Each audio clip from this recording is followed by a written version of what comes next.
Assalamualaikum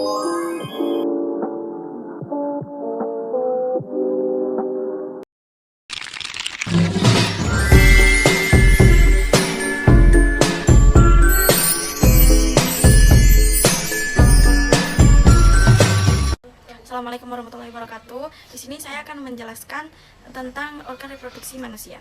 Di dalam organ reproduksi manusia ada dua organ, yaitu organ reproduksi wanita dan organ reproduksi laki-laki.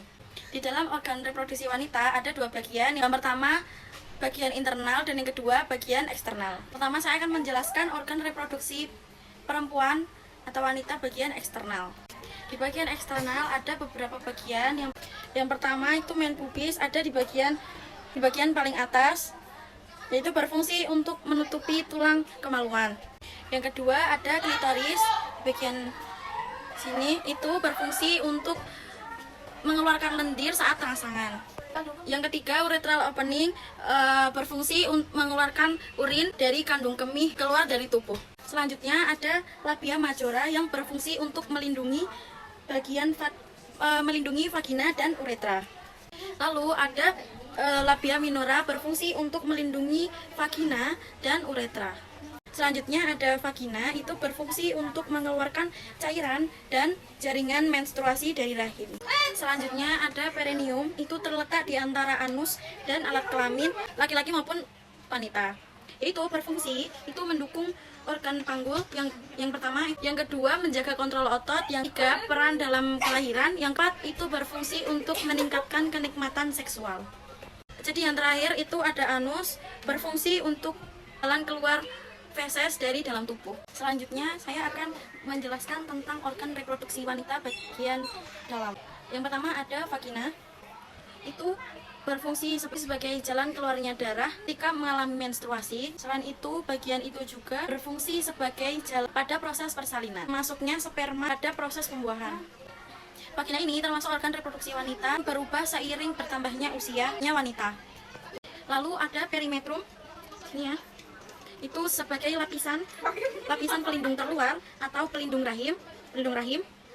Dan yang kedua itu sebagai batas utama antara myometrium dan rongga mulut perut. Selanjutnya ada myometrium, itu fungsinya itu untuk menginduksi kontraksi rahim. Selanjutnya ada endometrium, itu berfungsi sebagai tempat penyediaan atau menyediakan tempat yang sesuai untuk implantasi dan perkembangan embrio. Selanjutnya ada fimbriae. Fimbriae itu berfungsi untuk menangkap sel telur sehingga tuba fallopi bisa mengangkatnya. Lalu ini ada uterus, organ yang bentuknya seperti buah pir terbalik dari sistem reproduksi wanita, terletak di antara kandung kemih dan rektum. Lalu di sini ada uretrus fundus, itu berfungsi jarak yang didapatkan seorang wanita tulang kemaluan sampai atas perut yang dihitung secara vertikal. Selanjutnya ada tuba fallopi. Ya, tuba fallopi itu berfungsi sebagai tempat berjalannya sel telur atau ovum dari ujung tuba fallopi menuju rahim. Selanjutnya ada ovarium. Ovarium itu tempat sel telur yang sudah dihasilkan dan berkembang menghasilkan hormon wanita dan mendapatkan sel telur.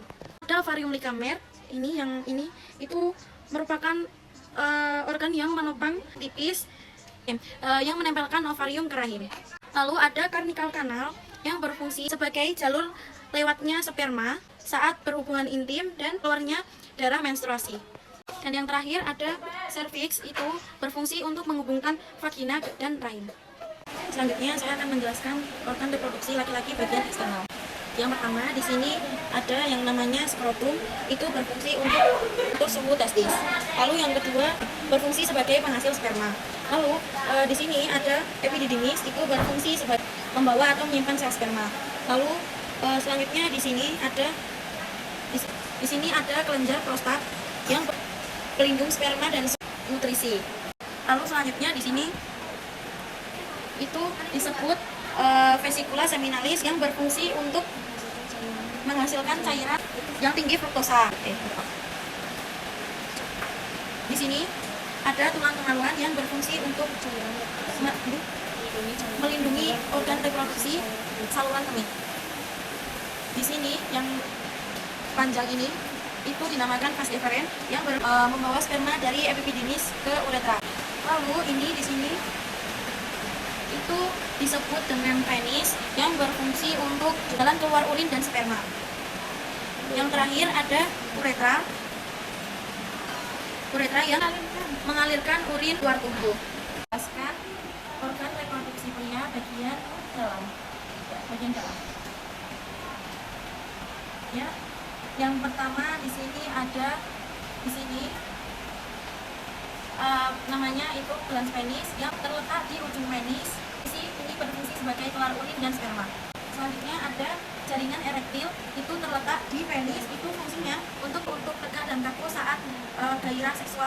Selanjutnya ada uretra itu di dalam dinding kemih dan berakhir di ujung belakang kandung kemih tetapi di depan rektum.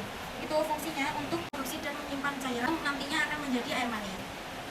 Selanjutnya di sini ada kandung kemih, itu terletak di bawah perut, di bagian perut, di bawah perut. Selanjutnya ada ya Allah. Selanjutnya ada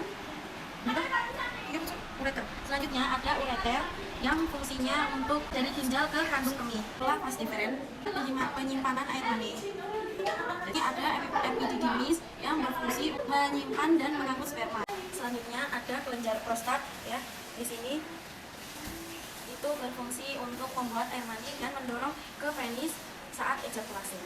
Selanjutnya di sini yang berbentuk mahkota ini itu berfungsi untuk menghasilkan pre-ejakulasi. Sekian dari penjelasan saya, kurang lebihnya mohon maaf. Wabillahi taufiq wal hidayah. Wassalamualaikum warahmatullahi wabarakatuh.